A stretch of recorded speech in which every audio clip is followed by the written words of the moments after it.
Last video में हमने काम यहाँ तक कर लिया था कि हमारे पास ये फॉर्म्स क्रिएट हो गए थे दोनों। और हमने चेक भी कर लिया था अपने इंडेक्स पेज पे कि अगर सेशन नहीं चल रहा यूज़र का तो वो कंट्रोल इस लॉगिन साइन अप के पेज पे आ जाए। अब यहाँ पे हमने सबसे पहले तो चेक करना है अपने फॉर्म्स के ऊपर कुछ पैरामीटर्स, कुछ एट्रीब्यूट्स और ऐड करने हैं फॉर्म्स के टैग पे। तो यहाँ पे मैं मेथड पीएचपी के अंदर जो डाटा को एक्सेस करने के लिए दो मेथड्स हम यूज़ करते हैं। एक पोस्ट मेथड होता है और एक गेट का मेथड होता है। तो हम नॉर्मली फॉर्म के अंदर पोस्ट का मेथड यूज़ करते हैं, मोस्ट सिक्योर होता है ये। और इसका तरीका ये है कि हम मेथड का एट्रीब्यूट ऐड करते हैं और यहाँ पे हम पोस्ट लिखते हैं। और एक दूसरा एट्रीब्यूट होता है फॉर्म के अंदर एक्शन का। तो एक्शन के अंदर बेसिकली हम उस फाइल का पाथ देते हैं जिस फाइल के ऊपर हमारी पीएचपी की कोडिंग हुई होती है। तो यहाँ पे हम इसी फाइल के अंदर ही, क्योंकि हमारी ये पीएचपी की फ़ाइल है तो हमें किसी और पेज पे नहीं जाना, तो हम इसी फाइल के ऊपर ही अपना ये जो डाटा है ये एक्सेस करेंगे, इसको गेट करेंगे। ठीक है। तो यहाँ पे हम जब हमने एक ही फ़ाइल के ऊपर पीएचपी का काम करना हो और उसी फाइल से हमें डाटा एक्सेस करना हो फॉर्म से, तो हम एक्शन को एम्प्टी रखते हैं। और एक और काम हमने ये करना है कि जो हमने बटन्स बनाए थे, ठीक है, इनके ऊपर मैं टाइप ऐड करूँगा सबमिट। और इनके नेम जो हमने पहले नहीं दिए थे वो मैं ऐड कर देता हूँ। यहाँ पे इसका नेम मैं दे देता हूँ लॉगिन BTN। और इसका मैं नेम दे देता हूँ साइन अप BTN। उसके बाद सबसे पहले हम करते हैं साइन अप का वर्क। ठीक है। तो मैं बिल्कुल इस HTML के स्क्रिप्ट के बिल्कुल टॉप पे आता हूँ और यहाँ पे मैं PHP के स्टार्टिंग और एंडिंग टैग ऐड करता हूँ। ठीक है। अब यहाँ पे हमने चेक करना है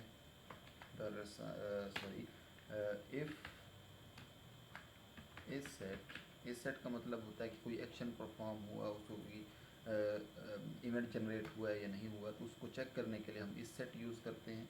इफ़ इस सेट $_post। और यहाँ पे हम अपना बटन ये देंगे साइन अप BTN, इसका नेम, बटन का नेम।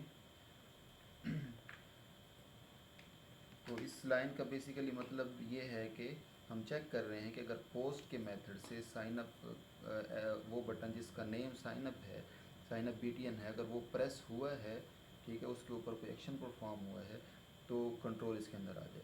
और यहाँ पे आके क्या करेगा, हम वेरिएबल क्रिएट करते हैं। तो PHP के अंदर वेरिएबल क्रिएट करने के लिए हम $साइन यूज़ करते हैं।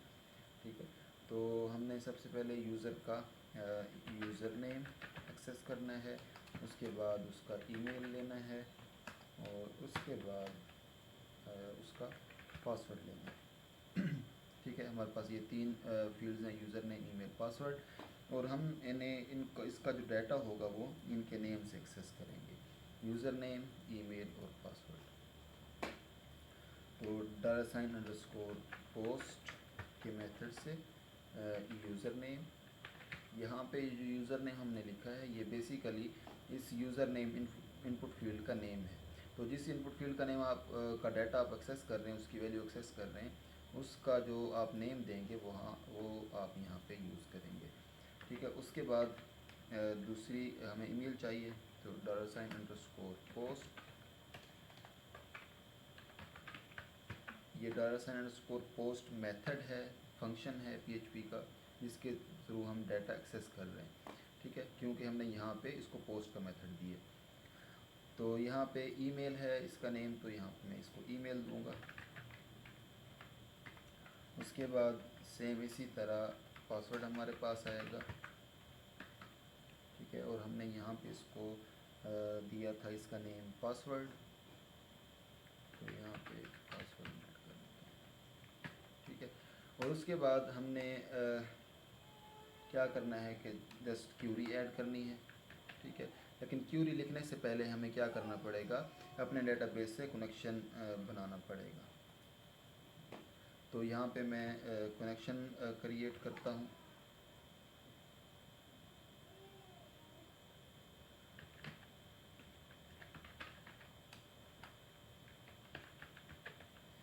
कि MySQL कनेक्ट, इसके हमारे पास MySQL कनेक्ट के हमारे पास 4 पैरामीटर्स होते हैं। MySQL कनेक्ट बेसिकली ये डेटाबेस कनेक्शन के लिए एक फंक्शन है PHP का, और इसके 4 पैरामीटर्स होते हैं। फर्स्ट पैरामीटर होता है हमारा सर्वर का नेम, तो सर्वर का नेम हमारे पास लोकल होस्ट है। और उसके बाद सेकंड पैरामीटर होता है यूज़र नेम, तो जब लोकल होस्ट पे हम काम कर रहे होते हैं तो हमारा यूज़र नेम हमेशा रूट होता है। और थर्ड पैरामीटर हमारे पास पासवर्ड होता है डेटाबेस का, अगर हमने लगाया हुआ हो। तो अभी हमने डेटाबेस को पासवर्ड नहीं लगाया हुआ, तो इसलिए हम इसको एम्प्टी छोड़ देंगे। और चौथा पैरामीटर होता है हमारा डेटाबेस का नाम, तो हमने जो डेटाबेस का नाम रखा था, ठीक है, हमने हमारे डेटाबेस का नाम है लॉगिन यूज़र, ठीक है। तो इस पर मैं क्लिक करता हूँ लॉगिन यूज़र, तो यहाँ से मैं इसको कॉपी कर लेता हूँ ताकि स्पेलिंग मिस्टेक ना हो कहीं पे। तो यहाँ पे हमारे डेटाबेस का नेम आ जाएगा। तो ये हमारे पास डेटाबेस का कनेक्शन यहाँ पे हो गया।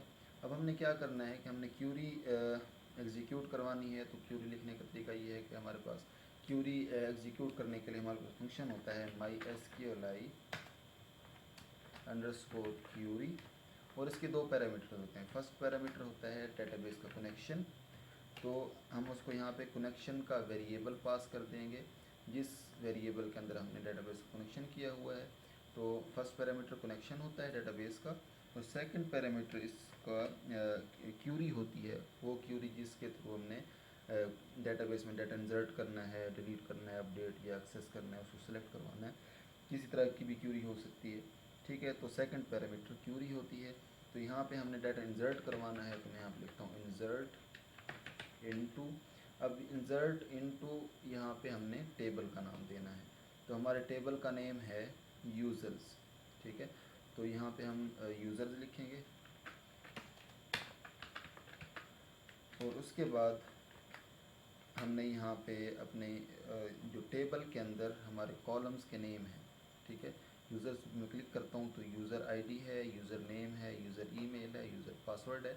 तो हम तो यूज़र से 3 चीज़ें ले रहे हैं, यूज़र नेम, यूज़र ईमेल और पासवर्ड, जबकि आईडी नहीं ले रहे। तो आईडी हमारे पास ये ऑटो जनरेटेड होती है और ऑटो इंक्रीमेंट होती है, और यही आईडी हमारी प्राइमरी की भी होती है।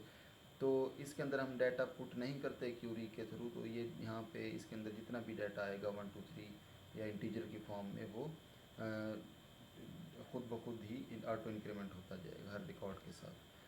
तो हमें चाहिए इन 3 इनपुट फील्ड्स के अंदर, हमें इन 3 कॉलम्स के अंदर हमें डाटा चाहिए, यूज़र नेम, यूज़र ईमेल और यूज़र पास।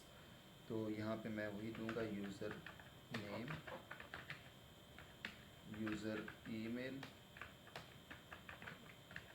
और यूज़र पास, ठीक है। और उसके करस्पॉन्डिंग हमने जो हमने कॉलम नेम लिखे हैं, इन्हीं के करस्पॉन्डिंग हमने अपना डाटा पुट करना है, और उसके लिए हम यूज़ करते हैं वैल्यूज़, ठीक है, इस तरह ब्रैकेट के अंदर।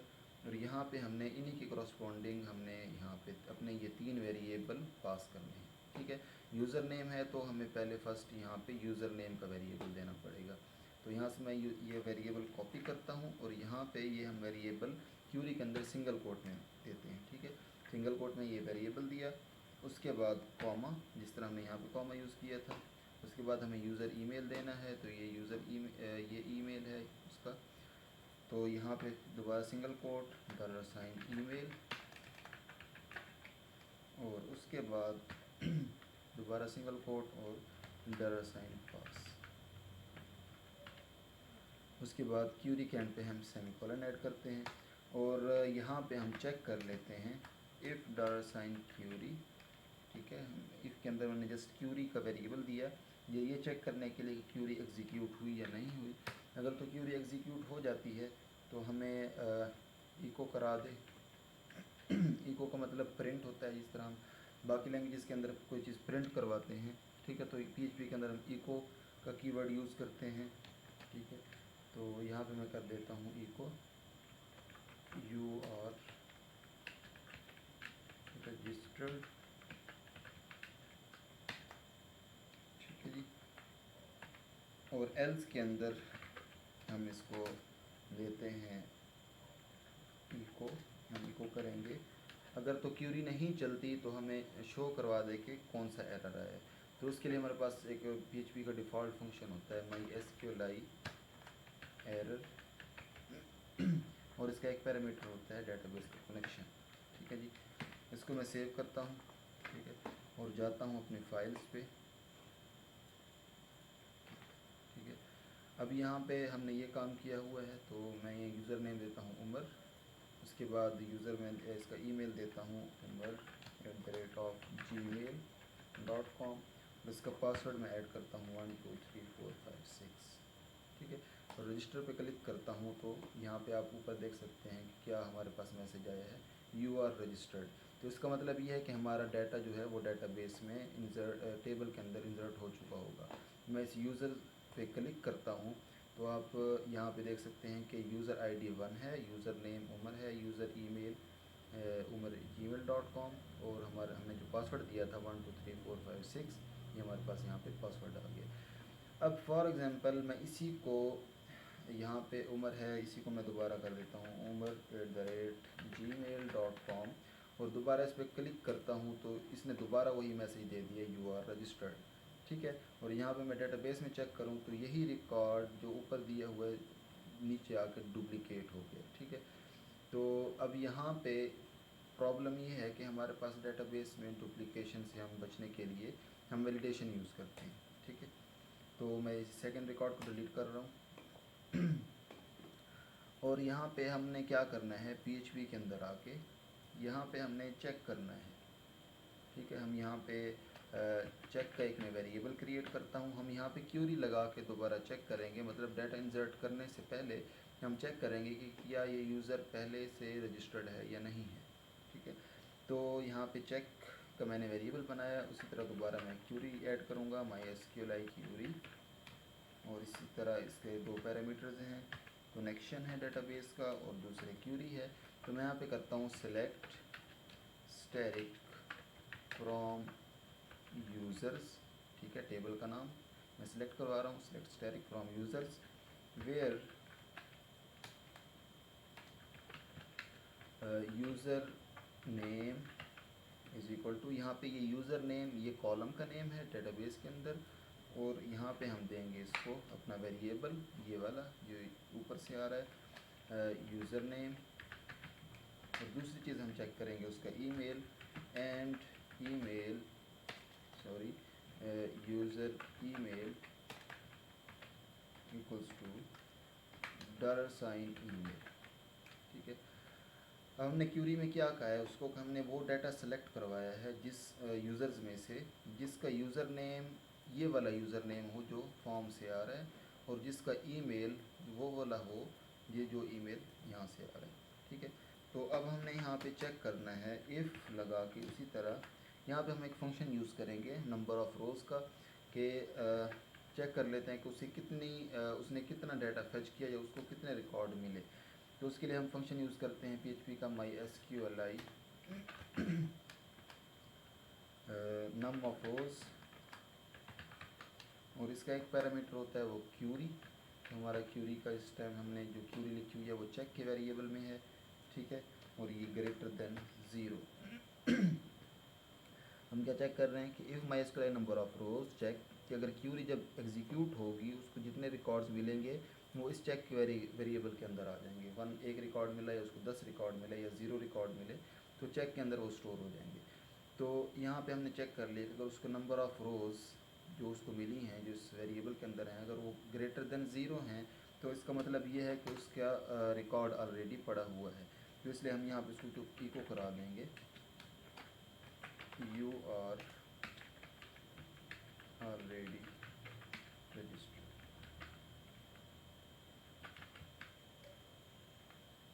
ठीक है, और एल्स के अंदर अगर तो उसको रिकॉर्ड नहीं मिलते इसका मतलब है कि वो यूज़र अभी तक रजिस्टर्ड नहीं हुआ। ठीक है, तो यहाँ पे हम इसकी ब्रैकेट क्लोज कर देंगे। इसकी मैं इंडेंटेशन ठीक कर देता हूँ ताकि कंफ्यूजन ना हो कहीं पे। ठीक है, और इस लाइन को भी ठीक है जी।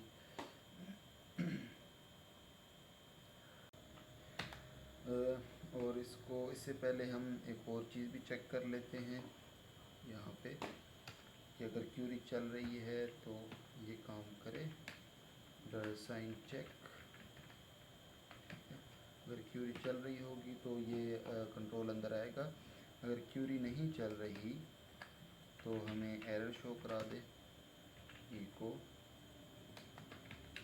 MySQLi अंडरस्कोर एरर, और यहाँ पे कनेक्शन का वेरिएबल। ठीक है, इसको मैं सेव करता हूँ और जाके अपने फॉर्म को चेक कर लेते हैं। यहाँ पे मैंने पहले उम्र दिया था, उसके बाद मैं देता हूँ दोबारा वही umar@gmail.com। ठीक है, और इसको मैं रजिस्टर पे क्लिक करता हूँ तो यहाँ पे आप देखें कि मैसेज क्या है कि यू आर ऑलरेडी रजिस्टर्ड। अब मैं यहाँ पे ईमेल चेंज करता हूँ, फॉर एग्जाम्पल gmail.com, और रजिस्टर पे क्लिक करता हूँ तो यहाँ पे अब मैसेज आया है यू आर रजिस्टर्ड। और यहाँ पे अगर हम चेक करें तो यूज़र्स में हमारे पास ये, ठीक है, 2 रिकॉर्ड आ गए। अब मैं दोबारा अली को रजिस्टर करता हूँ तो यहाँ पे हमारे पास अब रिकॉर्ड आ गया यू आर ऑलरेडी रजिस्टर्ड। ठीक है, तो ये हमारी वैलिडेशन ओके है। तो हम बाकी जो लॉगिन का काम है वो हम नेक्स्ट वीडियो में करेंगे।